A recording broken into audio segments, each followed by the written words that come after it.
about 10 to 15 feet lower and in the mud. Not nearly as good a start to the tour, right? And this street out here is called First Avenue nowadays, but it used to be called Front Street because the waterfront came right up to that point. And we had piers and wharves, and of course, everyone's favorite guy, Henry Yesler, his steam-powered sawmill was right there, where I'm happy to report there's a toy store nowadays. All right. So this is the Pioneer Building we came out of, but that would have been a steep 200-foot cliff of old growth timber. All right, guys, so imagine you wake up on a warm, beautiful, sunny summer day in Seattle. I promise it happens.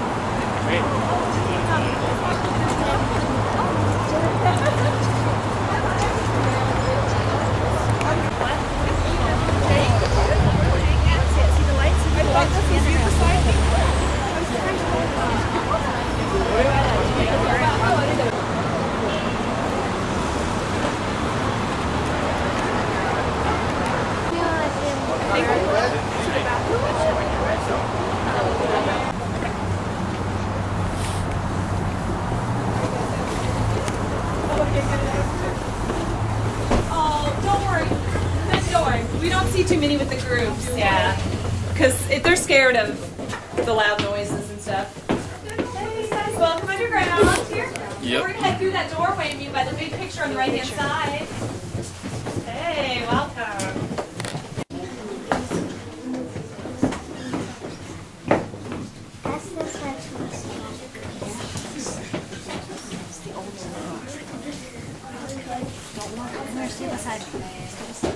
This side here, and I love this picture because it has this kind of awning level. That's where the sidewalk is today about. So we went from here down here to the original sidewalk section. And if you guys notice behind me, we have this mossy brick wall behind the picture there. And this is what's called a retaining wall. So when the city wanted to raise up the level of the streets, first thing they did, they built these retaining walls out of stone or brick. And they were 4.5 feet thick, 10 to 15 feet tall. And they built them at curbside, so it would be like right here, and they would encircle the block, and then they filled in this section in the street there with dirt from our steep cliffside out there. Now they used a technique called hydraulic sluicing, which is a fancy mining term for washing the dirt down the mountainside with a big hose. Yeah, you guys can imagine how long it took to fill 33 blocks that way. In fact, after a while, they kind of started running out of dirt. But these were inventive guys. They thought, well, we'll just use whatever we have laying around. My favorite story about this is in the 1950s, a water main broke. All the fill dirt came sliding out, and so did a whole rowboat.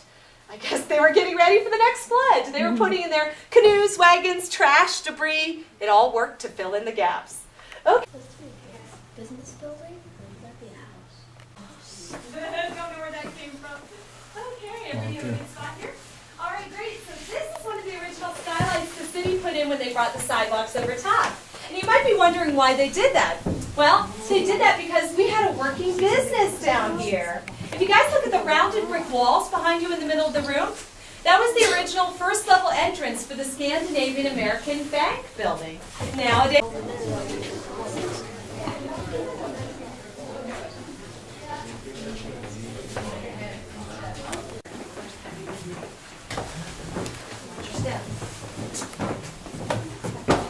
The outside, the roof would be there.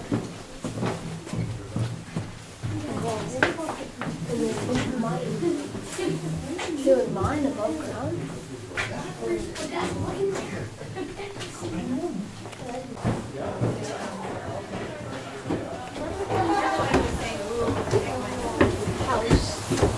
Oh, it just hit a button.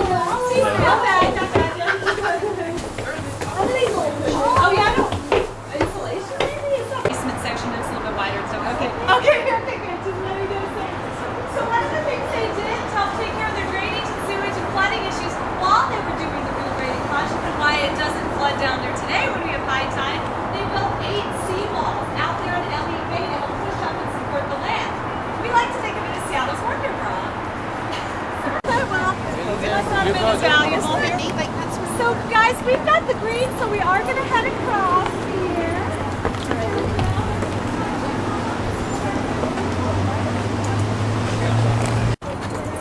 Here we go, guys. You can come on in. There we go. This is door for us. the guy that owns the nightclub next door owns the space. okay. But aside from using it for underground tours, it would take so much money to get it like up and over. Yes. Having an actual business, so we just use it for storage and underground. Oh, okay. So we like renting these from them. Makes sense. Oh, yeah.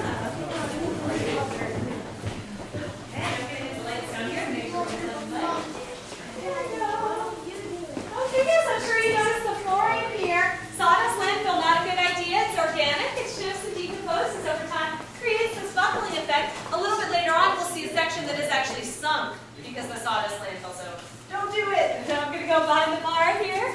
Yeah, you read my mind there. That's what I was going to say. Everybody can come right up to the bar here. We have windows looking out on what was our original sidewalk section here. And right over there, you're exactly right. I'll get my flashlight out to highlight. Here we go. So there are windows looking out on our original sidewalk section. We're going to be walking on that in just a little bit here. But first of all, I want to point out a couple original features in here and some fun things too. And they were actually flooding the ashen foundations of the buildings with water.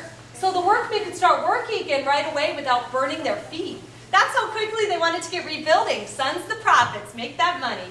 And 2 weeks after the fire, 138 buildings were already under construction. It was a building boom. So we're going to go back in time a little bit.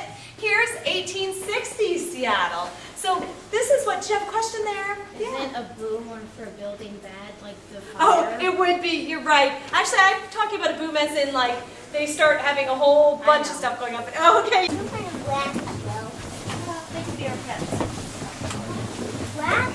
I saw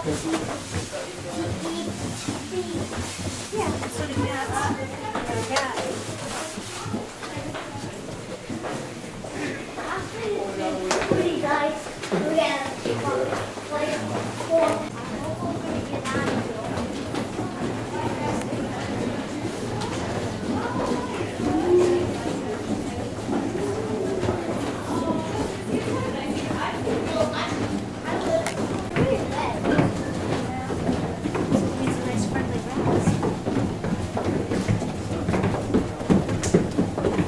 I'm so friendly off of too.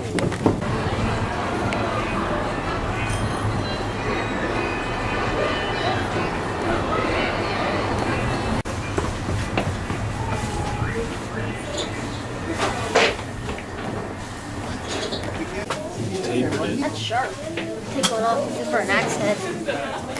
That's, I don't know whether those sections are still being used or if they've been renovated or changed, because nowadays, yeah, we have to go up and then down and up and then down, so there's not too many left. Yeah, actually, that's, you know what, that is actually a perfect segue because they didn't want the rats and disease spreading. And you weren't supposed to be using your space for big.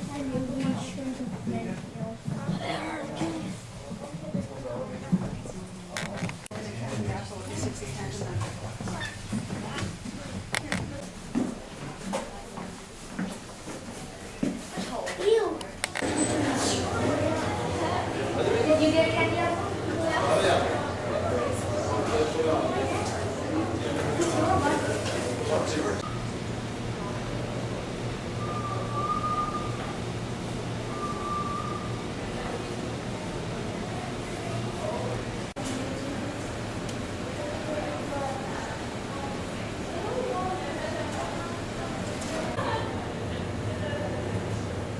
Right up.